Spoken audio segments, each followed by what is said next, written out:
Después de haber pasado un año de haber salido de Egipto, los israelitas estaban llegando al día 14 del primer mes del segundo año.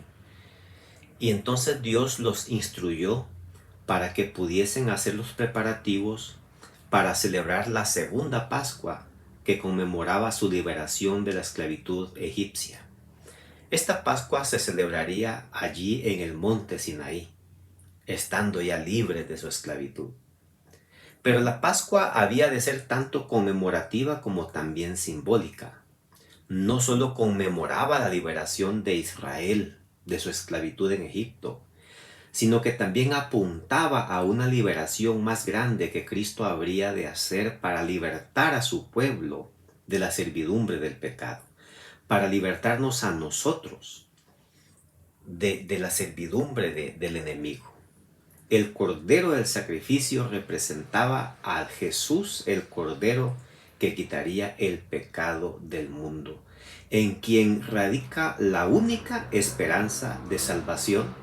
Por eso el apóstol Pablo dijo: nuestra Pascua, que es Cristo, fue sacrificado por nosotros.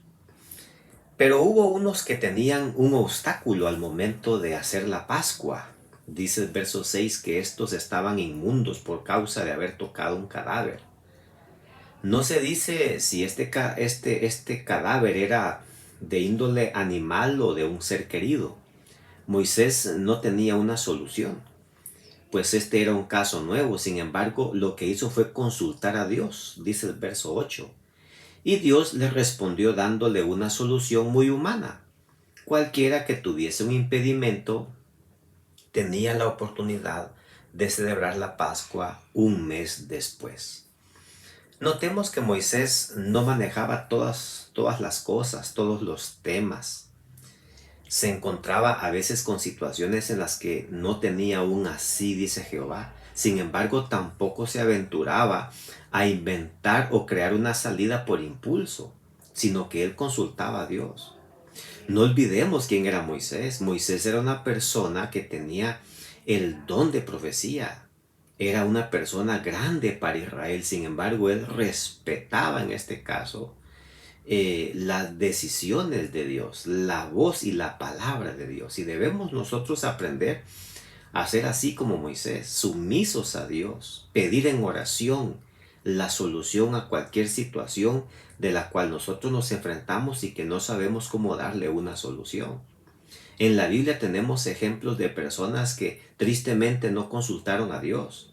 Balaam, Sansón, Saúl, muchos reyes de Israel nunca consultaban a Dios y los resultados tristemente fueron desastrosos. En la otra parte de este capítulo se nos habla de la nube que guiaba a Israel. Esa nube guiaba el camino del pueblo. A su mandato partían y a su mandato ellos se detenían.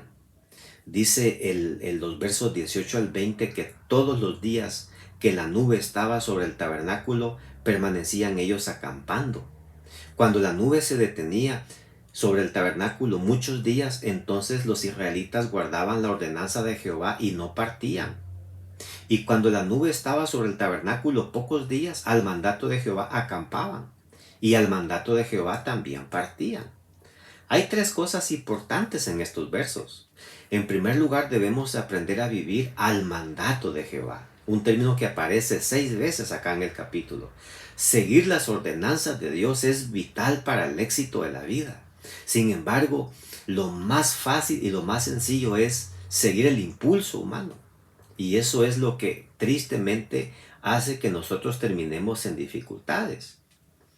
En segundo lugar, Dios también tiene sus tiempos, porque el verso 19 dice que a veces se detenían por unos pocos días, pero en otros casos por un mes.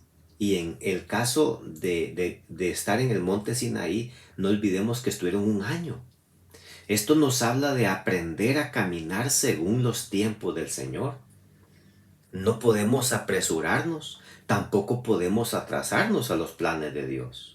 Es tristemente una situación muy común en donde el ser humano tristemente se apresura o se atrasa y toma las decisiones sin consultar a Dios. Y entonces las cosas no salen bien.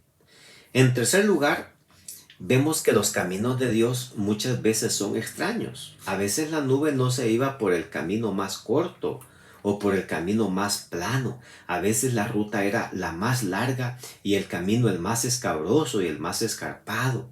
Aún Moisés, quien tenía conocimiento de la geografía y la topografía de esos lugares, él sabía que a veces Dios escogía un lugar extraño, un sendero extraño.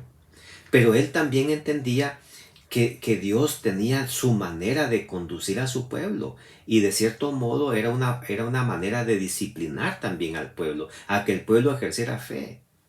Y Isaías más adelante dijo, porque mis pensamientos no son vuestros pensamientos, ni vuestros caminos mis caminos. Porque como los cielos son más altos que la tierra, así mis caminos son más altos que vuestros caminos y mis pensamientos más que vuestros pensamientos. O sea, Isaías nos está diciendo que los caminos de Dios pues son totalmente desconcertantes, incomprensibles para la mente humana, pero es que nuestros pensamientos son chiquitos, son finitos, son insignificantes comparados a los de Dios. Dios conoce el fin desde el principio y nunca haría algo para hacernos daño. Siempre lo que Dios hace, los hace pensando en nuestro bien. ¿Qué es más seguro para nosotros? ¿Basar nuestra vida de acuerdo a nuestros impulsos, de acuerdo a nuestra experiencia o de acuerdo a las indicaciones del Señor estipuladas en su palabra? Yo creo que todos nosotros tenemos la respuesta.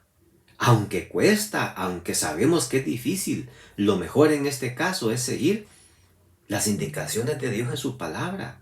Dijo el proverbista, hay camino que al hombre parece derecho, pero su fin es camino de muerte. Recordemos un poquito más adelante, en este mismo libro veremos en los capítulos 13 y 14 que el pueblo de Israel iba bien, iba al mandato de Jehová, caminando por donde Dios dijo, pero en cierto momento ellos se detuvieron, decidieron no avanzar y dijeron mejor volvámonos a Egipto, y los resultados fueron tristes, fueron desastrosos.